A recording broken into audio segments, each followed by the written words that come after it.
Ginawaran nga sa palasyo sa Malacanang ng Pangulong Bongbong Marcos ng natatanging award ang pagpanaw ni Ms. Nora Honor at also Pilita Corrales at iba pa. Ginawaran ng Fostomos na Presidential Medal of Merit sa Malacanang ngayong linggo May 4 ang mga aktres na sina Nora Honor at iba pa. Ayon kay President Bongbong Marcos, they are undeniably icons, but more importantly, we can see that the true quality of their art, of their performances came from the core of them being Filipinos.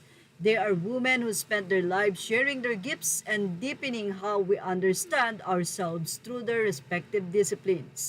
Sa pagtanggap nga ng nasabing natatanging pagkilala na ito kay President Bongbong Marcos ay nandoon ang anak ni Pilita na si Jacqueline Blanco, Ramon Christopher at ang kapatid niya pa na isa at syempre ang naiwan na husband ni Miss Pilita Corrales. So apat silang tumanggap ng nasabi nga pong parangal na ito sa Malacanang na naganap nga ngayong May 4 alas 5 ng hapon.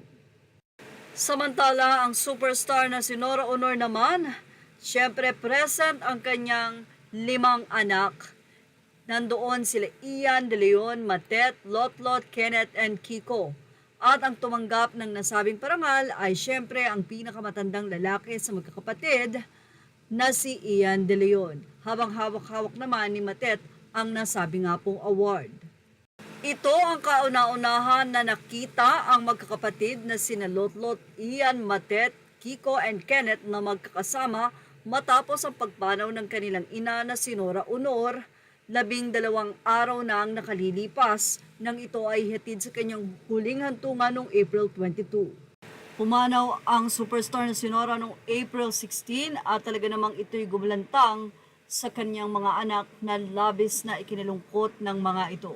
Kaya naman ngayon, marami ang natutuwa na muling nakita nga ang magkakapatid na magkakasama na tinanggap ang isang parangal muli sa kanilang ina na talaga namang natatanging aktres. Marami namang mga fans ni Nora Honor ang nagpapasalamat sa Pangulong Bongbong Marcos sa pagbibigay nito ng halaga sa sining ng mga inambag na mga pumanaw na talaga namang ngayon ay mamimiss sa industriya. At yan ang ating Showbiz Snap update.